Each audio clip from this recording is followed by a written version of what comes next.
Assalamualaikum warahmatullahi wabarakatuh. Selamat siang. Ini di hari ini di pertemuan pertama untuk mata kuliah pemrograman database. Ini sebelum masuk ke materi besar yang didapat sampai dengan pertemuan 14 pertemuan sampai dengan luas,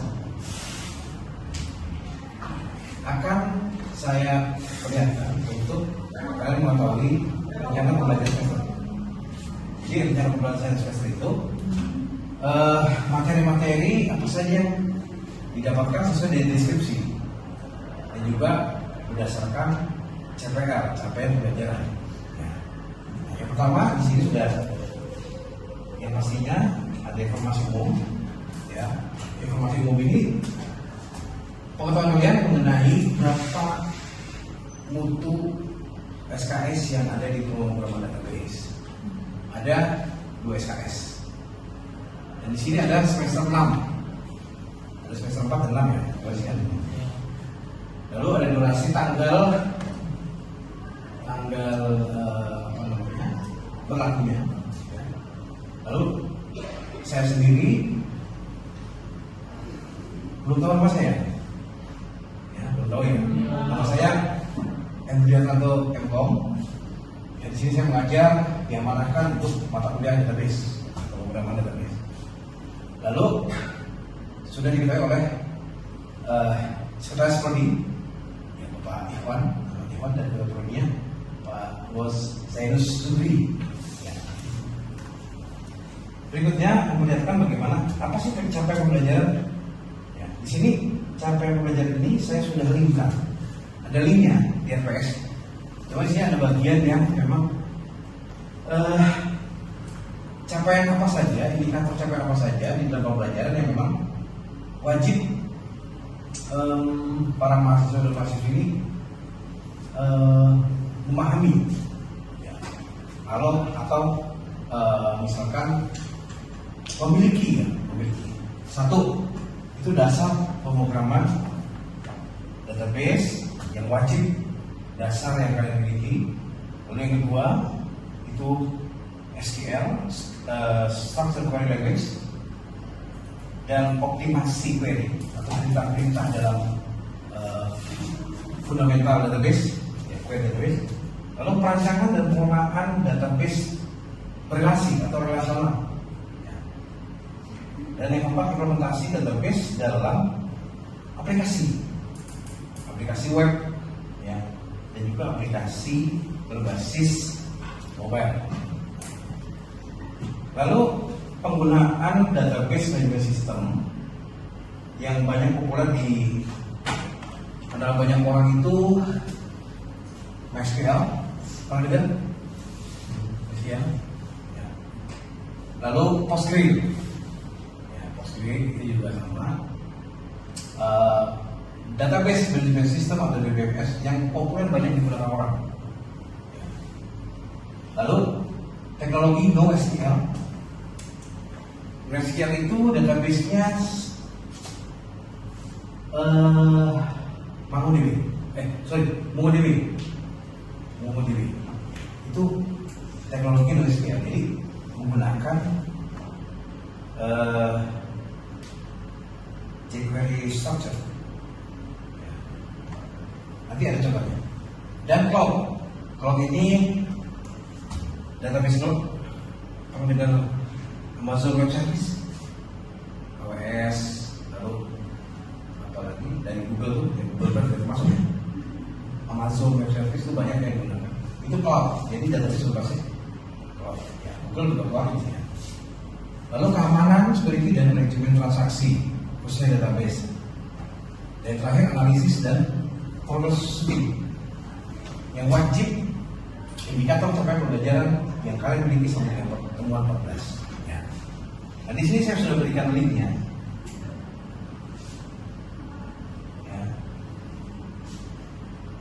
Oke.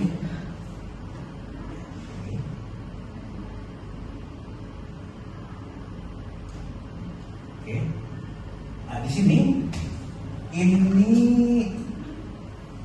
RPS yang memang sudah ditandai oleh para sekretaris dan ketua prodi. Nah, di sini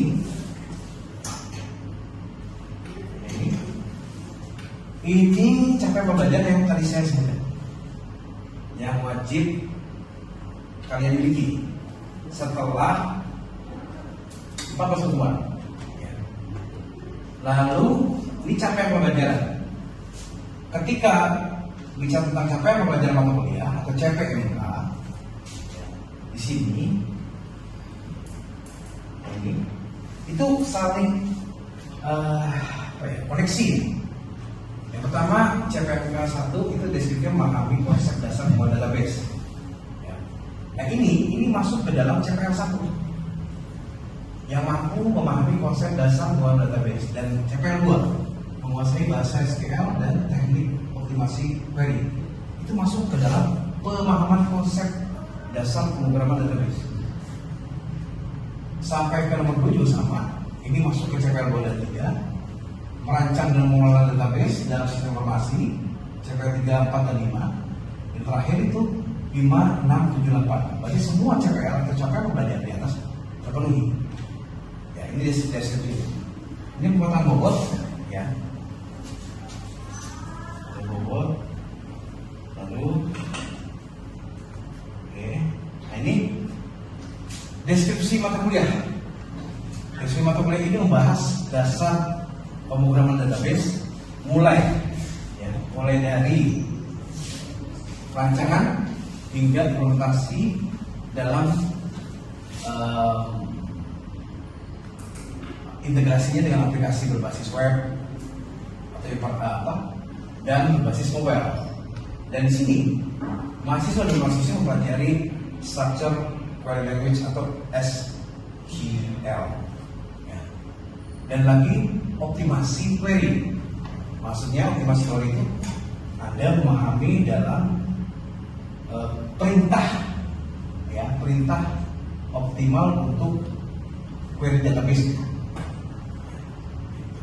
Lalu penggunaan database management system yang populer yang tadi ada MySQL, ada Postgre, yang kalau bisa sampai dengan NoSQL menggunakan MongoDB.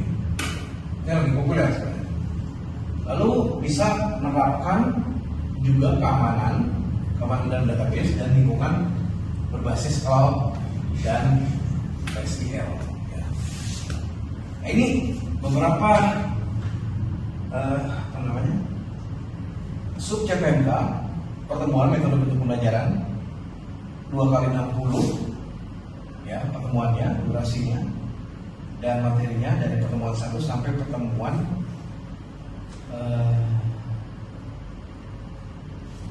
14. Ya. Oke. Di sini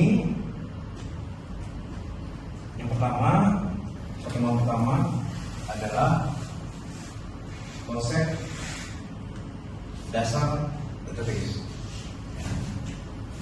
Oke, saya kembali lagi ke materi ya.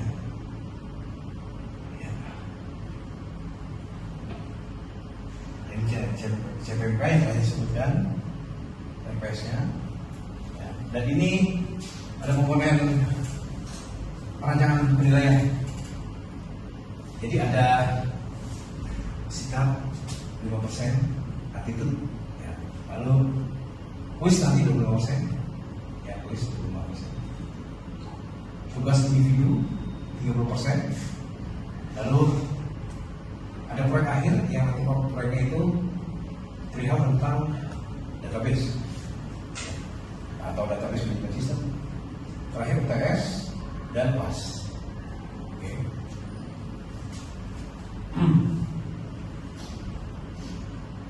Lanjut ke materi pokok minggu ini. Yang pertama adalah konsep database. Ya. Konsep database. Di sini konsep database yang kita wajib pahami. Ya. Definisi database. Database adalah kumpulan data yang saling berhubungan. Data yang saling berhubungan itu disimpan secara sistematis, ya, secara sistematis. Lalu dan dapat diakses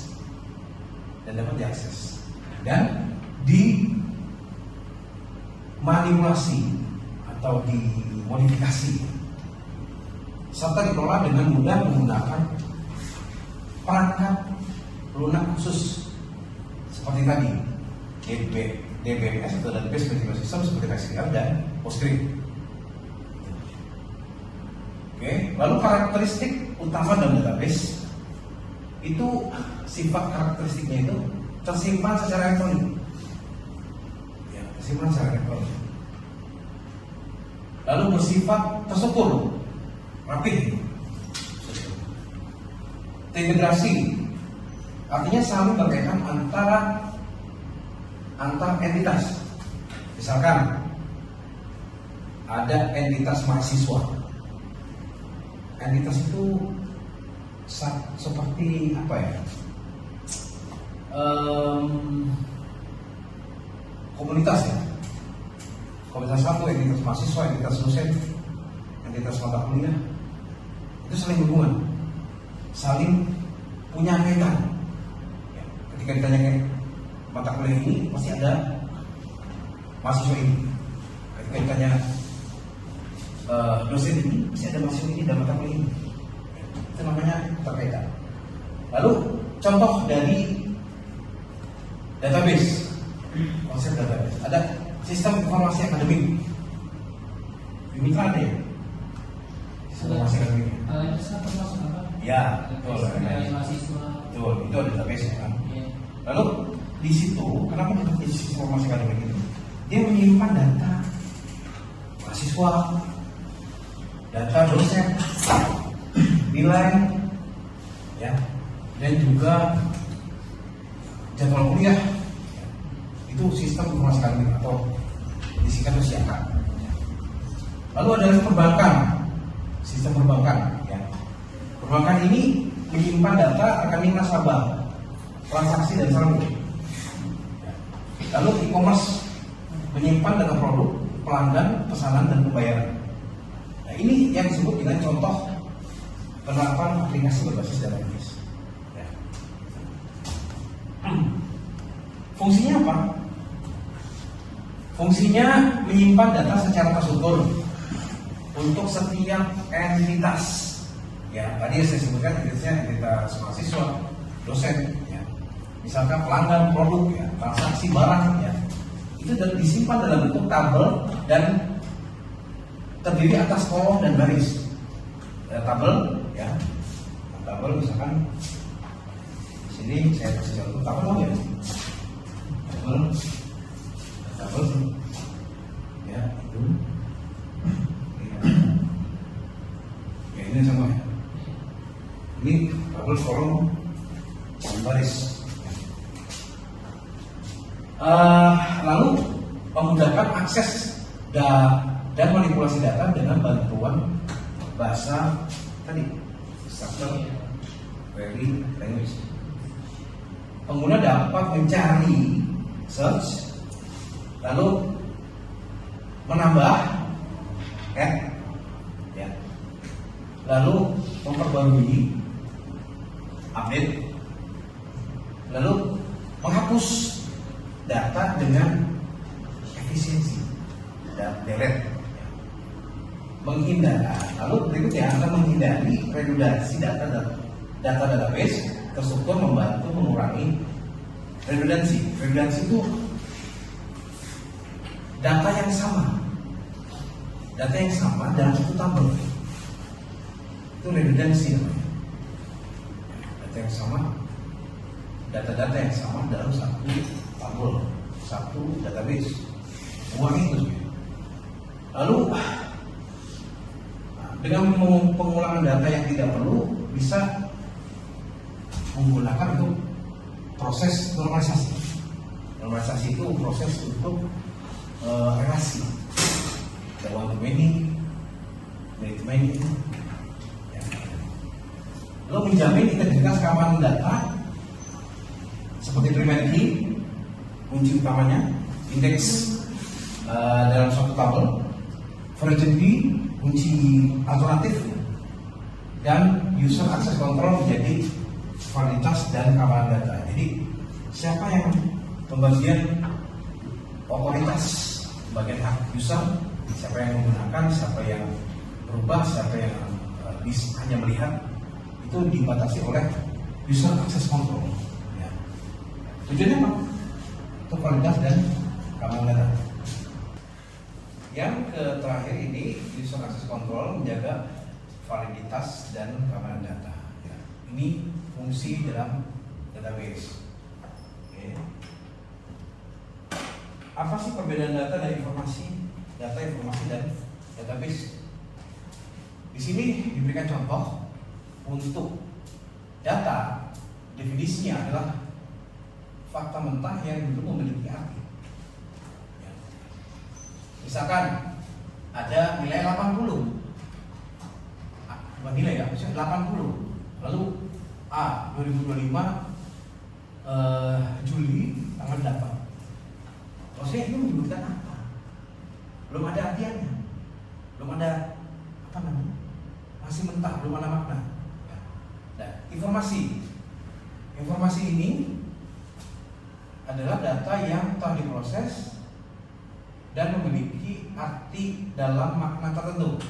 Nah, sudah sampai data itu diproses dan memiliki arti. Lalu terakhir adalah database adalah kumpulan data yang disimpan secara terorganisir agar mudah diakses dan dikelola.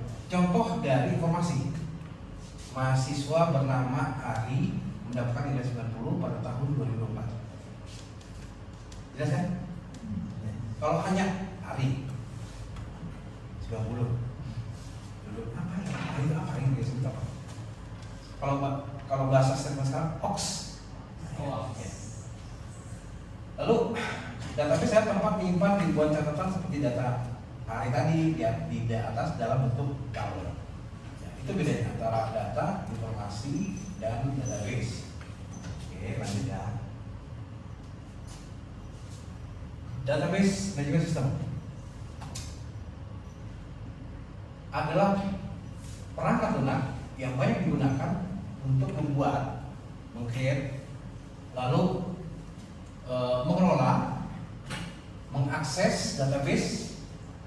Dan database management system memungkinkan banyak pengguna berinteraksi dengan data secara serempak, bisa menggunakan secara bersama-sama, lalu aman.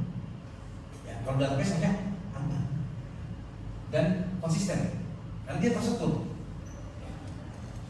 Nah, fungsi DBS atau database management system adalah menyediakan antara muka untuk query atau biasanya structure query language. Maksudnya dia platform atau wadah untuk membuat query. Kita di database ya, ada PostgreSQL, jadi ada software. Ya. Lalu menangani manajemen hak akses pengguna. Tadi misalkan siapa user account-nya, apakah dia administrator, misalkan apakah dia hak aksesnya sebagai dosen, apakah sebagai mahasiswa, apakah sebagai staff, itu dibedakan menggunakan fungsi DBMS ini. Lalu menyediakan backup dan recovery.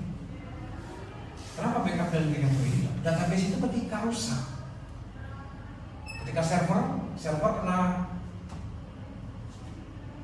halilintar ya, bukan atau halilintar ya, atau halilintar, maksudnya itu sih guntur ya. Gunturnya kayak masuk akal ya. Apa kira-kira? Kilat. Nah, itulah ya. Penting.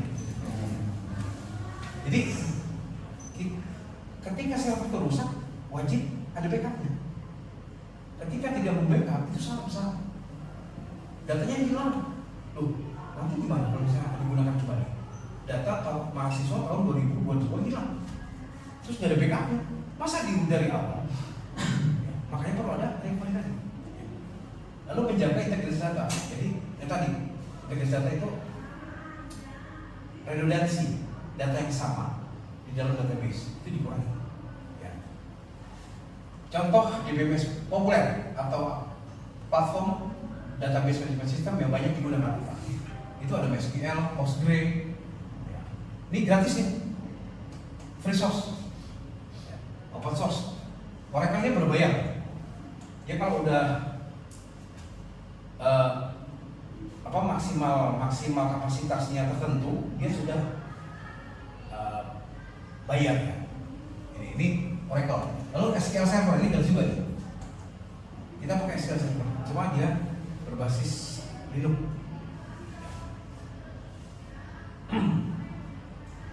Lalu komponen utama database DBMS ya, sorry.